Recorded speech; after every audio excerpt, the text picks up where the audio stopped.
Një ditë pas zjarrit masiv që përfshiu pallatin 12 katësh dhe zona e njohur si Farmacia 10 në kryeqytet, policia ka njoftuar se është në nënhetim ndërtuesi i kompleksit Arlis Armand Lilo.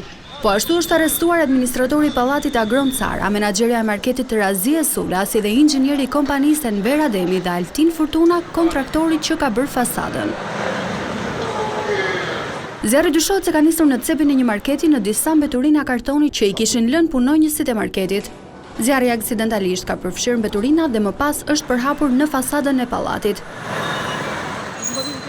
Flakët e përmasave të mëdha shkaktuan panik tek banorët dhe dëme të shumta materiale. Këta të fundit thonë se ndihen të pashpresë përballë dëmit që kanë pësuar.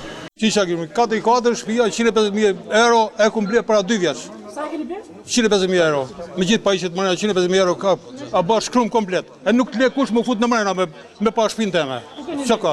Po, në momentin që ka ndodhur, unë kam qenë në shtëpi, duke qenë se jam student, po bëj ato mësimet e mia dhe vetëm gjatë bërtitura në një moment ky marketi ka sikur pati një shpërthim, një zhurmë dhe aty bëra kurioz se vajta pashë ndritare dhe kur kam parë zjarr, normali që kam mundur që të dalë sa më shpejt.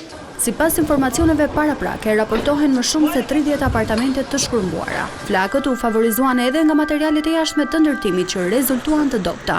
Ndërkohë në një deklaratë zyrtare, kompania Arlis thotë se të gjitha punimet janë realizuar duke respektuar standardet më të larta të ndërtimit dhe sigurisë në përputhje me legjislacionin në fuqi.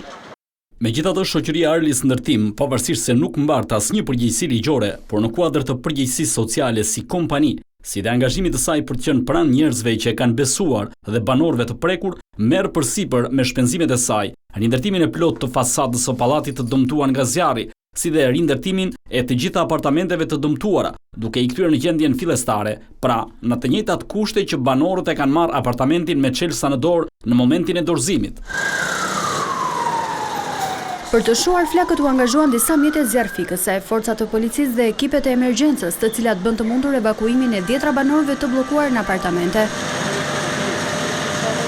Në operacion u përdorën edhe shkallët e larta për nxjerrjen e qytetarëve nga katët e sipërme, apo edhe helikopter të forcave ushtarake për të fikur flakët.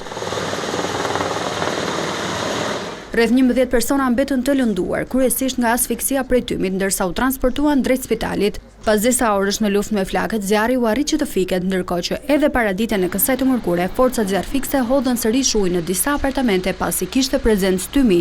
Autoritetet pritet të bëjnë edhe ekspertizën teknike për sigurinë e pallatit për të parë nëse ka rrezik apo jo për banorët.